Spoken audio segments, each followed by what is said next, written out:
नमस्कार दोस्तों, जैसा कि आप सभी को पता है सीटेट का एग्ज़ाम 15 दिसंबर 2024 को होगा। पेपर 2 सोशल साइंस के लिए ज्योग्राफी का एक मोस्ट इम्पोर्टेंट चैप्टर जिसका नाम Amazon basin Ganga Brahmaputra basin, यहाँ से 20 क्वेश्चन एग्ज़ाम में पूछे जा चुके हैं। क्वेश्चन दोस्तों किस प्रकार से आपसे पूछे गए थे वो सबसे पहले आप लोग यहाँ पर देख लो, जो कि 2024 में ये क्वेश्चन पूछा गया है। अमेजन बेसिन के बारे में निम्नलिखित में से कौन से कथन सत्य हैं? पूरे वर्ष यहाँ पर गर्म और नम जलवायु रहती है। यहाँ लोग कर्तन दहन कृषि करते हैं, लोग मुख्यतः धान उगाते हैं। बेसिन में कई स्थानों तक पहुँचने के लिए हवाई जहाज़ों तथा हेलीकॉप्टरों का भी प्रयोग किया जाता है। ये क्वेश्चन इसी वर्ष 2024 जुलाई में जो पेपर हुआ था उसी में ये क्वेश्चन पूछा गया है। चलिए आपको यहाँ पर अगला प्रश्न दिखाता हूँ किस प्रकार से पूछा गया है। ये भी दोस्तों जनवरी 2024 वाले पेपर में पूछा गया क्वेश्चन है। यहाँ पर किस प्रकार से है, भारतीय उपमहाद्वीप में गंगा ब्रह्मपुत्र बेसिन की व्याख्या करने वाले कथन का चयन कीजिए। ठीक है, शंकुधारी वन उगते हैं, उपोष्ण में स्थित है, मानसूनी जलवायु है, विभिन्न प्रकार की स्थलाकृतियाँ इस बेसिन में पाई जाती हैं।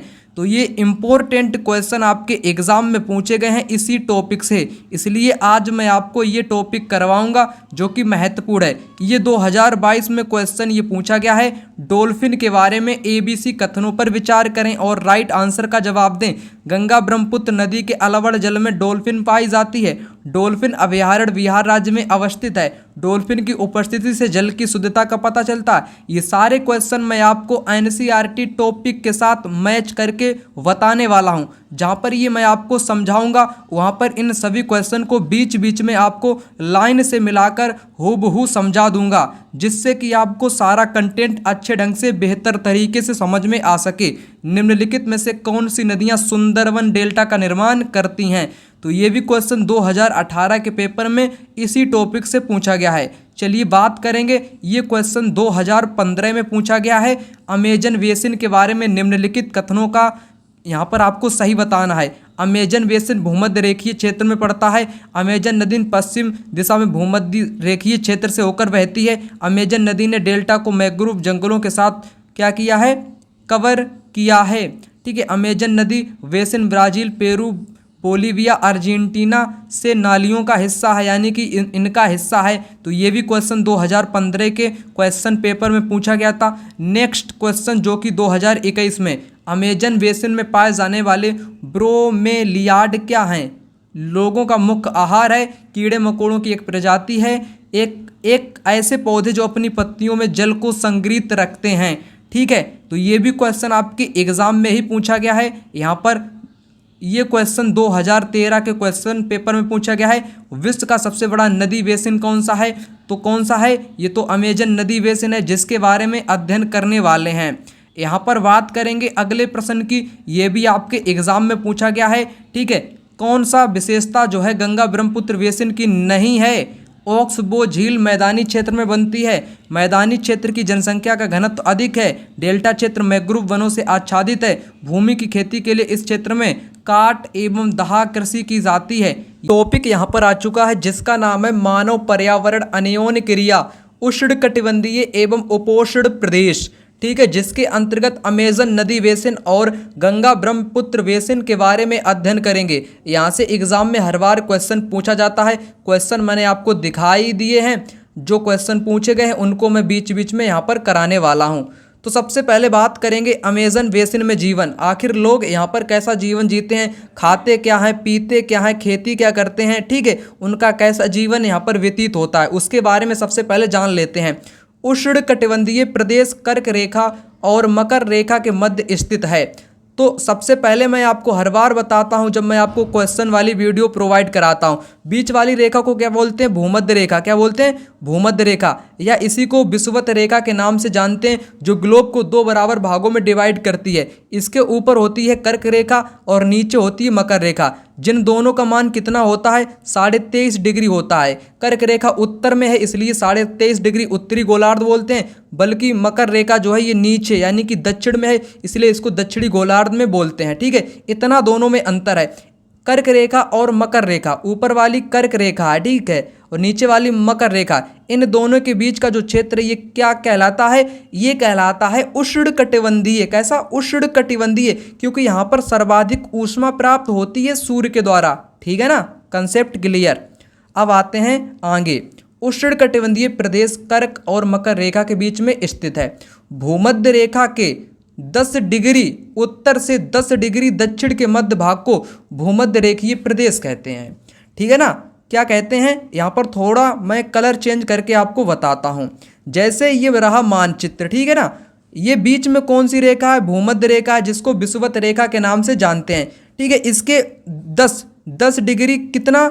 10 डिग्री जो है उत्तरी गोलार्ध में और 10 डिग्री दक्षिणी गोलार्ध में जो मध्य भाग है, इसको क्या बोलते हैं? इसी को भूमध्य रेखीय क्षेत्र बोलते हैं। क्या बोलते हैं? भूमध्य रेखीय क्षेत्र के नाम से इसी को जानते हैं। ठीक है ना, कंसेप्ट इतना क्लियर हो चुका होगा। ठीक है, चलिए आगे बढ़ते हैं। अमेजन नदी इसी प्रदेश से होकर बहती है। किस प्रदेश से होकर बहती है? भूमध्य रेखीय प्रदेश से होकर कौन सी नदी बहती है? अमेजन नदी होकर बहती है, जिसके बारे में हम लोग पढ़ने वाले हैं। चलिए आगे। जिस स्थान पर कोई नदी किसी अन्य जलराशि में मिलती है उसे नदी का मुहाना बोलते हैं, रिवर्स माउथ बोलते हैं, मुख बोलते हैं, मुहाना बोलते हैं। अमेजन नदी में बहुत सारी सहायक नदियां मिलकर अमेजन बेसिन का निर्माण करती हैं।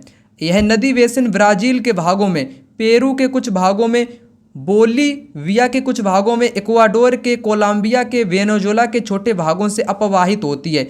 ये जो मैं आपको बता रहा हूँ ये बहुत इम्पोर्टेंट लाइनें हैं ये वाली। ठीक है, ये जो क्षेत्रों, जो यहाँ पर मैंने क्षेत्रों के नाम बताए हैं, क्षेत्र बहुत महत्वपूर्ण है। ब्राज़ील याद कर लेना, पेरू के कुछ भाग हो गए, बोलीविया, इक्वाडोर, कोलंबिया, वेनेजुएला से होकर ये नदी बहती है, अमेजन बेसिन नदी। मैंने आपको यहाँ पर इतना बता दिया कि ये जो अमेजन बेसिन है ये भूमध्य रेखीय प्रदेश में पड़ता है और यहीं से डायरेक्ट क्वेश्चन भी एग्जाम में पूछा गया है। तो चलिए उस क्वेश्चन को यहाँ पर आपको करा देता हूँ। क्वेश्चन एग्जाम में इस प्रकार से पूछा गया है, अमेजन बेसिन के बारे में निम्नलिखित में से कौन सा कथन सही है? अमेजन बेसिन भूमध्य रेखीय प्रदेश यानी कि क्षेत्र में पड़ता है, बिल्कुल करेक्ट। ठीक है, पहला वाला यहाँ पर इस क्वेश्चन का राइट आंसर हो जाएगा, जो कि बिल्कुल उसी स्टेटमेंट से डायरेक्ट उठाकर यहाँ पर पूछा गया था।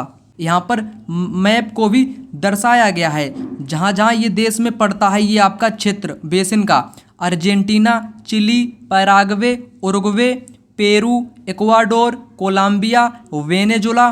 ठीक है, ये ऐसे क्षेत्र हैं जहाँ से ये आपका बेसिन जो क्षेत्र है वो आपका यहीं पर पड़ता है। चलिए दोस्तों आगे आपको ले चलता हूँ, जो कि अब यहाँ पर बात करेंगे इसकी जलवायु की। ठीक है, अमेजन बेसिन की जलवायु कैसी है? पूरे वर्ष यहाँ पर गर्म एवं नम जलवायु रहती है। यहाँ का मौसम दिन एवं रात दोनों ही समय लगभग समान रूप से गर्म एवं आर्द्र होता है तथा शरीर में चिपचिपाहट महसूस होती है। इस प्रदेश में लगभग प्रतिदिन वर्षा होती है और वह भी बिना किसी पूर्व चेतावनी के। दिन का तापमान उच्च एवं आर्द्रता अति उच्च होती है। रात के समय तापमान कम हो जाता है लेकिन आर्द्रता वैसी ही बनी रहती है।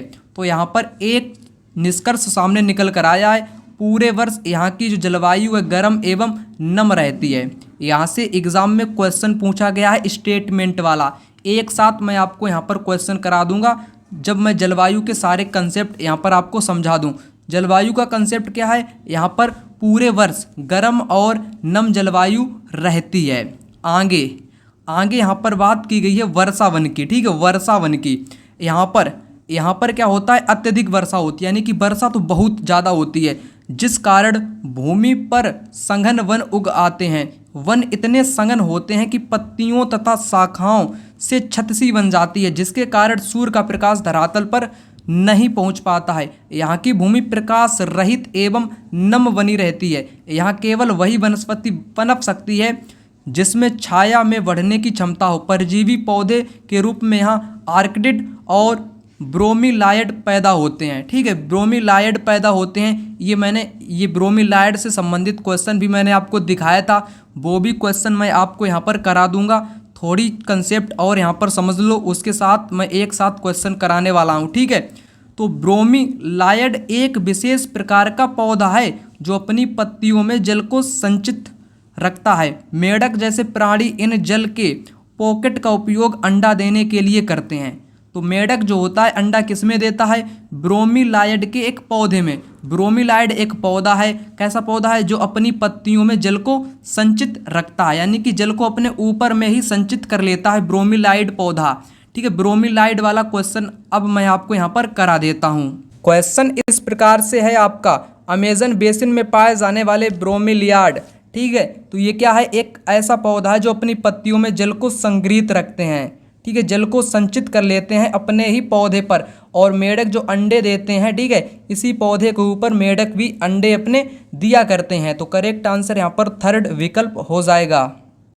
यहाँ पर दोस्तों टूकन पक्षी, गुंजन पक्षी और बड़ी चोंच वाले पक्षी भी पाए जाते हैं। ठीक है, आगे यहाँ पर बहुत प्रकार के प्राणी पाए जाते हैं। बंदर है, स्लोथ, चींटी खाने वाले टैपीर भी यहाँ पर पाए जाते हैं। सांप एवं सरीसृप की विभिन्न प्रजातियाँ भी इन्हीं वन में पाई जाती हैं। मगर, सांप, अजगर तथा एनाकोंडा एवं बोआ कुछ ऐसी ही प्रजातियाँ हैं। इसके अतिरिक्त हजारों कीड़ों मकोड़े भी इसी बेसिन में निवास करते हैं। मांस खाने वाली पिरान्या मत्स्य समेत मछली जो होती है वो यहाँ पर मांस खाने वाली है। ठीक है, पिरान्या उसका नाम है। मछलियों की विभिन्न प्रजातियां भी अमेजन नदी में पाई जाती हैं। इस प्रकार जीवों की विविधता की दृष्टि से यह बेसिन असाधारण रूप से कैसा है? समृद्ध है। ठीक है, यहाँ पर अब बात करेंगे वर्षा वन के निवासी की। आखिर यहाँ के जो लोग हैं, निवासी हैं, वो क्या करते हैं? ठीक है, कुछ वृक्षों को काटकर अपने भोजन के लिए फसल उगाते हैं। यहाँ के पुरुष शिकार करते हैं। यहाँ के जो वृक्ष हैं, वृक्ष को काटकर उनको जलाया जाता है, यानी कि कर्तन दहन खेती यहाँ पर लोग करते हैं। कैसी खेती करते हैं? कर्तन दहन कृषि यहाँ पर लोग करते हैं। यहाँ पर लिखा हुआ है कर्तन एवं दहन कृषि यहाँ पर की जाती है। इनका मुख्य आहार मेनियोक, जिसे कसावा भी कहा जाता है, आलू की तरह जमीन के अंदर पैदा होता है कसावा। ये चींटियों की रानी एवं अंडकोश भी खाते हैं। यहाँ के लोग चींटियों की जो रानी होती है और उसके जो अंडकोश होते हैं, बेल यहाँ के लोग खाते हैं। कॉफ़ी, मक्का एवं कोकोआ जैसी जो नगदी फसल होती है वो भी यहाँ पर उगाई जाती है।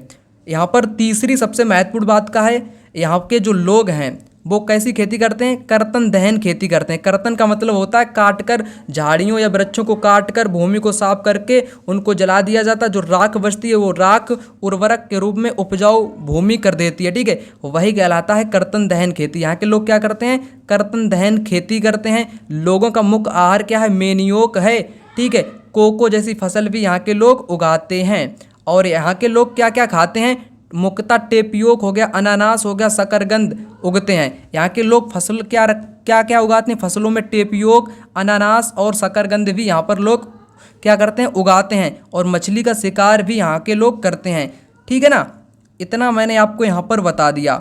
उसके बाद आगे यहाँ पर यहाँ के जो घर हैं, घर काहे के बने होते हैं? लकड़ी के घर यहाँ के बने होते हैं। कुछ परिवार मधुमक्खी के छत्ते के आकार वाले छप्पर के घरों में भी रहा करते हैं, जबकि कुछ लोग मलोका कहे जाने वाले बड़े अपार्टमेंट जैसे घरों में रहते हैं। यहाँ के जो घर हैं, जो बड़े वाले घर हैं, अपार्टमेंट वाले घर हैं, उनको क्या बोला जाता है? मलोका बोला जाता है। जिनकी छत कैसी होती है? ढलान वाली होती है। मलोका की छत कैसी होती है? ढलान वाली होती है, यानी कि ढालू छत होती है जिस पर कि पानी ना टिक सके। पानी अगर बरसेगा तुरंत ही वहाँ से नीचे उतर जाएगा। तो यहाँ पर उस छत को क्या बोलते हैं? मलोका छत के नाम से जानते हैं। ये मैं बात कर रहा हूँ अमेजन बेसिन की। आगे अमेजन बेसिन के लोगों का जीवन धीरे धीरे बदल रहा है। पुराने समय में वन के अंदर पहुंचने के लिए नदी मार्ग ही एकमात्र उपाय था, परंतु 1970 में ट्रांस अमेजन महामार्ग बनने से वर्षा वन के सभी भागों तक पहुंचना संभव हो गया है। अनेक स्थानों पर पहुंचने के लिए हवाई जहाज़ों तथा हेलीकॉप्टरों का उपयोग किया जाता है। ठीक है, और बस यही इतना ही मैंने आपको बताया। यहीं से एग्जाम में क्वेश्चन भी पूछ लिया गया। चलिए उस क्वेश्चन को आपको यहाँ पर करवा देता हूँ।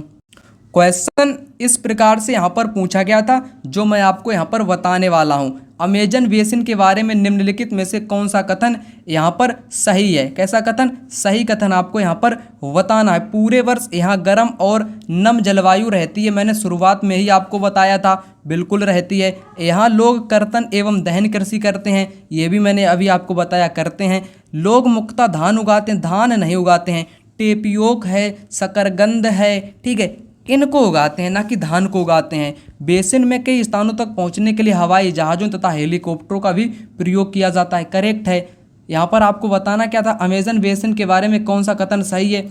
ए सही है और यहाँ पर बी और डी, ए बी डी, यहाँ पर 4 विकल्प इस क्वेश्चन का राइट आंसर हो जाएगा।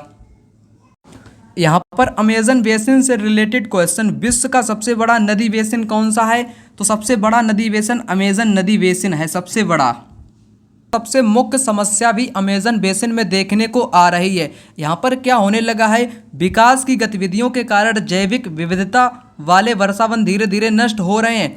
ऐसा अनुमान है कि प्रतिवर्ष अमेजन बेसिन के वर्षावन का बड़ा भाग लुप्त होता जा रहा है। जैसा कि आप इस आकृति में देख पा रहे हो, वर्षा के कारण मिट्टी की ऊपरी परत बह जाती है एवं सघन वन बंजर भूमि में बदल जाता है। सबसे पहले क्या होता है दोस्तों, सबसे पहले यहाँ पर ये जो अमेजन बेसिन कह लो या वर्षावन कह लो, यहाँ पर विभिन्न प्रकार के पेड़ पौधे उगते हैं, जीव जंतु यहाँ पर निवास करते हैं। धीरे धीरे क्या होता है, औद्योगिक विकास होता है, सड़कों का निर्माण किया जाता है, लोग यहाँ पर कृषि करते हैं। इस कारण इन वनों को यहाँ पर काट देते हैं, जिसके कारण पेड़ों की संख्या कम हो जाती है और वहाँ पर जो जीव जंतु रहते थे वो भी यहाँ पर मर जाते हैं। उसके बाद क्या हुआ, यहाँ पर धीरे धीरे जितनी भूमि के वृक्ष काटे गए हैं वहाँ पर वो भूमि बंजर हो चुकी है। फिर लोग आगे वाले यहाँ पर पेड़ों को काटने लगे, तो इसी प्रकार ये क्षेत्र भी धीरे धीरे क्या होने लगा है, नष्ट होता जा रहा है, ऐसा वैज्ञानिकों का कहना है। ठीक है ना। अब यहाँ पर मैंने आपको पूरा बता दिया किसके बारे में, अमेजन नदी बेसिन के बारे में। अब हम लोग पढ़ने वाले हैं अपने भारत की प्रमुख गंगा ब्रह्मपुत्र बेसिन के जीवन के बारे में। ठीक है ना। जितने क्वेश्चन मैंने वहाँ से बने थे वो मैंने आपको करा दिए। अब गंगा ब्रह्मपुत्र बेसिन की बात करूँगा। गंगा तथा ब्रह्मपुत्र की सहायक नदियाँ मिलकर भारतीय उपमहाद्वीप में गंगा ब्रह्मपुत्र बेसिन का निर्माण करती हैं। बेसिन उपोष्ण में 10 उत्तर से 10 उत्तर अक्षांश के मध्य में स्थित है। ठीक है ना, 10 नहीं 10 से लेकर 30 उत्तर अक्षांश के मध्य में स्थित है, ये याद रखना। ठीक है, कितने से कितने तक, 10 से लेकर 30 के उत्तर अक्षांश के बीच में भारत का क्या बेसिन, कौन सा बेसिन, गंगा ब्रह्मपुत्र बेसिन स्थित है। और इसकी सहायक नदियों की अगर मैं बात करूं, घाघरा, सोन, चंबल, गंडक, कोसी जैसी गंगा की सहायक नदियां हैं। ब्रह्मपुत्र की सहायक नदियां इसमें अपवाहित हैं। ठीक है, तो इतना यहाँ पर आपने समझ लिया। चलिए आगे बढ़ते हैं। आगे यहाँ पर गंगा एवं ब्रह्मपुत्र के मैदान, पर्वत एवं हिमालय के गिरिपाद तथा सुंदरवन डेल्टा, सुंदरवन डेल्टा इस बेसिन की मुख्य विशेषताएं हैं। यहाँ पर जो गंगा ब्रह्मपुत्र की विशेषताएं हैं, विशेषताओं से रिलेटेड क्वेश्चन बार बार पूछा जाता है। ठीक है ना। तो यहाँ पर सबसे पहले जान लेते हैं आखिर इस बेसिन की विशेषता क्या है। पहली विशेषता, मैदानी क्षेत्र में अनेक चाप झील पाई जाती हैं। पहली और कंसेप्ट यानी कि बिल्कुल महत्वपूर्ण बात, पहली बात क्या है इसमें, जो गंगा ब्रह्मपुत्र है यहाँ पर अनेक चाप झीलें पाई जाती हैं।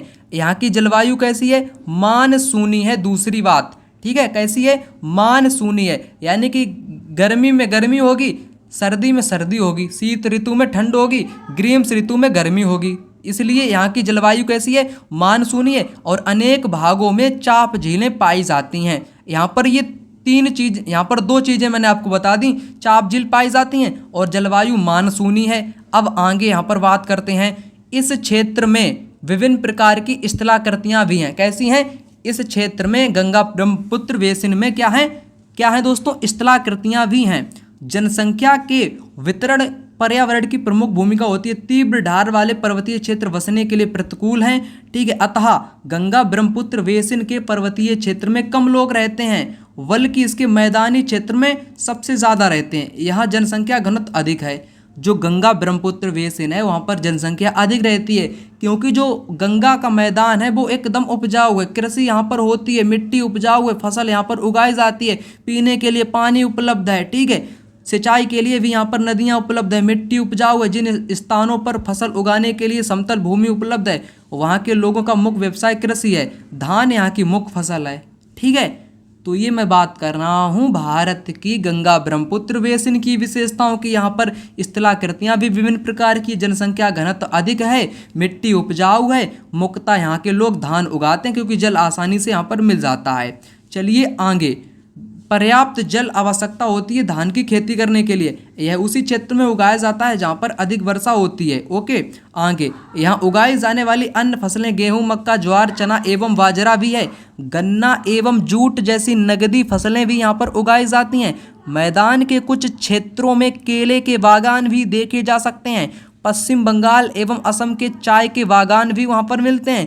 बिहार एवं असम के कुछ भागों में सिल्क के कीड़ों का संवर्धन कर सिल्क का उत्पादन किया जाता है, जिसको सेरीकल्चर कहते हैं। मंद ढाल वाले पर्वतों एवं पहाड़ियों पर वेदिकाओं में फसलें उगाई जाती हैं। ये मैंने आपको क्या बताई? ये मैंने बताई गंगा ब्रह्मपुत्र बेसिन की विशेषताएं। आगे कुछ और एक दो विशेषताएं हैं। विभिन्न प्रकार की भू आकृतियों के अनुसार वनस्पति में भी यहाँ पर भिन्नता पाई जाती है। गंगा ब्रह्मपुत्र के मैदानों में सागवान, साखू, पीपल के साथ साथ उष्णकटिबंधीय पर्णपाती पेड़ भी पाए जाते हैं। ब्रह्मपुत्र के मैदानी क्षेत्र में घने बांस के वने झुरमुट पाए जाते हैं। डेल्टा क्षेत्र मैंग्रोव वनों से घिरा है। डेल्टा क्षेत्र काहे से घिरा है? मैंग्रोव वनों से घिरा है। उत्तराखंड, सिक्किम एवं अरुणाचल प्रदेश की ठंडी जलवायु एवं तीव्र ढालों वाले भागों में चीड़ एवं देवदार, फर जैसे शंकुधारी पेड़ भी पाए जाते हैं। एक यहाँ पर बात सामने निकल कर आई है कि शंकुधारी पेड़ भी पाए जाते हैं। ठीक है, क्या पाए जाते हैं? शंकुधारी पेड़ भी यहाँ पर पाए जाते हैं। ये क्वेश्चन मैं अब आपको करवाने वाला हूँ। ठीक है, और यहाँ पर एक दो चीज़ें और बताई गई हैं, वो भी यहाँ पर आप लोग समझ लो। बेसिन में विविध प्रकार के वन्यजीव पाए जाते हैं। हाथी, बाघ, हिरण, बंदर ये पाए जाते हैं। एक सींग वाला गैंडा ब्रह्मपुत्र मैदानों में पाया जाता है। डेल्टा क्षेत्र में बंगाल टाइगर एवं मगर भी पाए जाते हैं।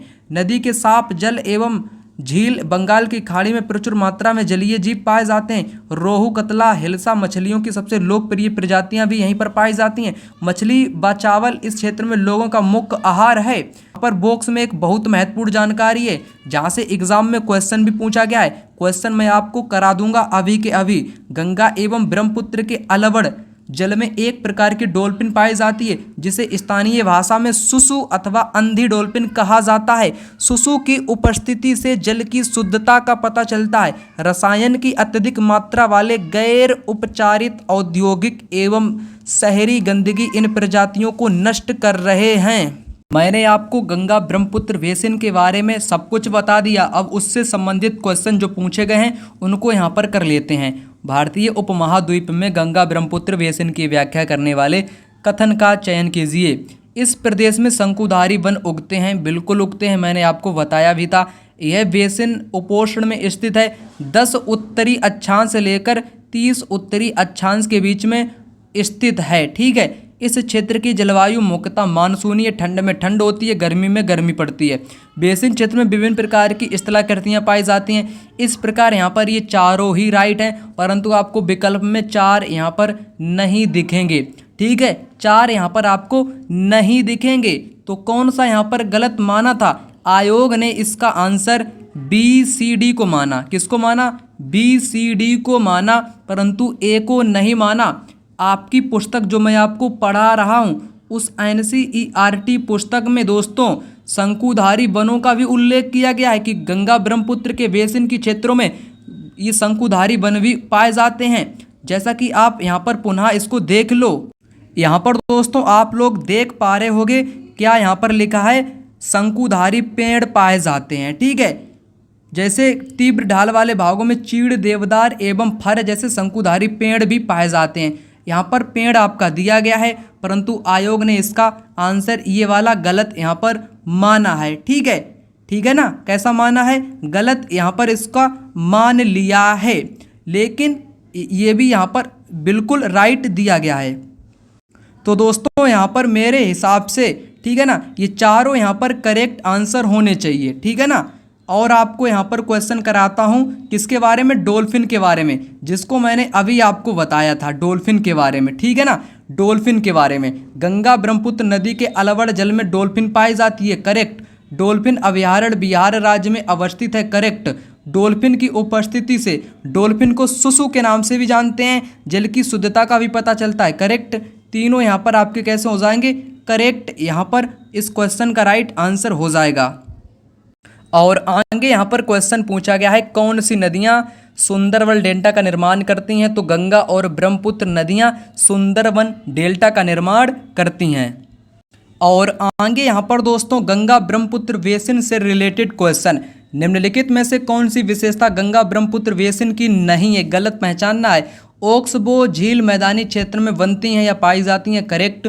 मैदानी क्षेत्र की जनसंख्या का घनत्व अधिक है, क्योंकि गंगा वाले क्षेत्र में यहाँ पर जो भूमि है वो उपजाऊ होती है, फसल उगती है, जल भी यहाँ पर आसानी से उपलब्ध है, जिस कारण यहाँ पर जनसंख्या अधिक निवास करती है।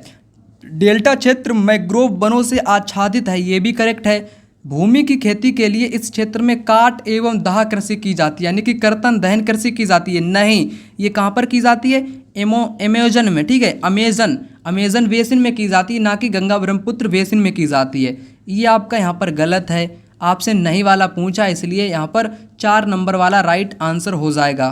गंगा ब्रह्मपुत्र के मैदानों में कई बड़े शहर व कस्बे स्थित हैं। इलाहाबाद, जिसको प्रयागराज के नाम से वर्तमान में जानते हैं, कानपुर, वाराणसी, लखनऊ, पटना एवं कोलकाता जैसे 10 लाख 1 मिलियन से अधिक आबादी वाले शहर गंगा नदी के तट के किनारे पर स्थित हैं। इन शहरों तथा यहाँ की स्थित उद्योगों का गंदा पानी बहकर नदी में ही आ जाता है, जिससे नदी कैसी हो जाती है, प्रदूषित हो जाती है। ठीक है, बेसिन में यातायात सुविकसित तंत्र उपस्थित है। ठीक है, यहाँ पर 4 मार्ग सुविकसित किए गए हैं। मैदानी इलाकों में सड़क मार्ग एवं रेल मार्ग, ठीक है, एक दूसरे तक जाते हैं। नदी के तटीय क्षेत्रों में जल मार्ग भी यहाँ पर हैं।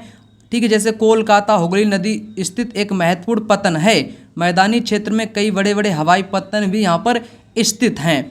आगे यहाँ पर बताया गया है पर्यटन इस बेसिन की महत्वपूर्ण क्रिया है। आगरा में यमुना के किनारे स्थित ताजमहल, इलाहाबाद में गंगा एवं यमुना नदी का संगम, उत्तर प्रदेश एवं बिहार में बौद्ध स्तूप, लखनऊ का इमामबाड़ा, असम का काजीरंगा एवं मानस वन्य प्राणी अभयारण्य तथा अरुणाचल प्रदेश की विशिष्ट जनजातीय संस्कृति जैसी कई दर्शनीय स्थल हैं, यानी कि ये देखने योग्य स्थल हैं। यहाँ पर आपका चैप्टर होता है समाप्त। यहाँ के कुछ क्वेश्चन आपको करा देता हूँ, फिर मैं जितने PYQ क्वेश्चन थे उनको पुनः यहाँ पर एक बार करा दूंगा। टूकन क्या है दोस्तों, टूकन एक प्रकार का पक्षी है जो कि अमेजन बेसिन में पाया जाता है। मैन्योक कहाँ का प्रमुख भोजन है, ये अमेजन का मैन्योक प्रमुख भोजन है। कोलकाता किस नदी के तट पे है, ये हुगली नदी के तट पे है। देवदार फर किसके प्रकार हैं, ये शंकुधारी वृक्ष के प्रकार हैं, जिसको मैंने बताया था, जो कि गंगा ब्रह्मपुत्र बेसिन में पाए जाते हैं। आगे बंगाल टाइगर कहाँ पर मिलते हैं, ये मिलते हैं डेल्टाई क्षेत्रों में। यहाँ पर आपको मिलान करना है। ठीक है, मिलान वाला क्वेश्चन आपके एग्जाम में बहुत सारे पूछे जाते हैं। ठीक है, तो मिलान आपको यहाँ पर कर लेना है।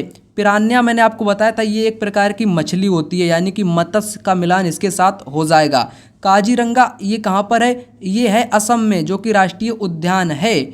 मलोका ढालू छत को बोलते हैं, मलोका। ठीक है, रेशम के कीट, ये रेशम पालन कहलाता है। ठीक है, रेशम के कीट। वाराणसी में क्या प्रसिद्ध है दोस्तों, वाराणसी सूती कपड़ों के लिए फेमस माना जाता है। ठीक है ना, तो यहाँ पर मैंने कर दिया सभी का यहाँ पर मिलान। क्या कर दिया, सभी का मैंने यहाँ पर कर दिया दोस्तों मिलान। ठीक है, जो कि महत्वपूर्ण है। एक बार पुनः मैं इन सभी क्वेश्चन को आपको करवा देता हूँ। अमेजन बेसिन के बारे में कौन सा कथन यहाँ पर सही है, पूरे वर्ष यहाँ पर गर्म और नम जलवायु रहती है, करेक्ट। यहाँ लोग कर्तन व दहन कृषि करते हैं, करेक्ट। लोग मुक्ता धान उगाते हैं, बिल्कुल गलत। यहाँ के लोग मेनियोक हो गया, ठीक है ना, शकरकंद हो गई, ठीक है, अनानास हो गया, इन फसलों को उगाते हैं, ना कि धान को उगाते हैं। धान कहाँ के लोग उगाते हैं, गंगा ब्रह्मपुत्र के लोग के उगाते हैं। हवाई जहाज़ों तथा हेलीकॉप्टरों का भी प्रयोग किया जाता है, करेक्ट। सी छोड़कर सभी राइट आंसर हो जाएंगे। ABD यहाँ पर करेक्ट आंसर हो जाएगा। चलिए आगे बढ़ते हैं। यहाँ पर पूछा गया था भारतीय उपमहाद्वीप गंगा ब्रह्मपुत्र बेसिन की व्याख्या करने वाले कथन। यहाँ पर मेरे हिसाब से तो चारों कथन राइट मैंने आपको बता ही दिए थे। शंकुधारी वन जैसे फर हो गया, ठीक है, देवदार हो गया, ये कहाँ पर पाए जाते हैं, गंगा ब्रह्मपुत्र बेसिन में ही पाए जाते हैं। उपोषण में स्थित है, 10 उत्तर अक्षांश से लेकर 30 उत्तर अक्षांश में। जलवायु मुक्ता मानसूनी स्थलाकृतियाँ भी पाई जाती हैं, परंतु आयोग ने शंकुधारी को यहाँ पर गलत माना है। ठीक है, उसके हिसाब से ए को छोड़कर BCD यहाँ पर करेक्ट आंसर हो जाएगा। मेरे हिसाब से चारों यहाँ पर सही हैं NCERT पुस्तक के अकॉर्डिंग। नेक्स्ट डॉल्फिन के बारे में, गंगा ब्रह्मपुत्र में पाई जाती है। बिहार में अभयारण्य भी स्थित है। डॉल्फिन की उपस्थिति से पता चलता है कि पानी शुद्ध है या अशुद्ध है। डॉल्फिन को सुसु के नाम से भी जानते हैं। ठीक है, चलिए आगे बढ़ते हैं। तीनों आपके यहाँ पर राइट हैं। सुंदरवन डेल्टा का निर्माण गंगा ब्रह्मपुत्र नदियाँ करती हैं।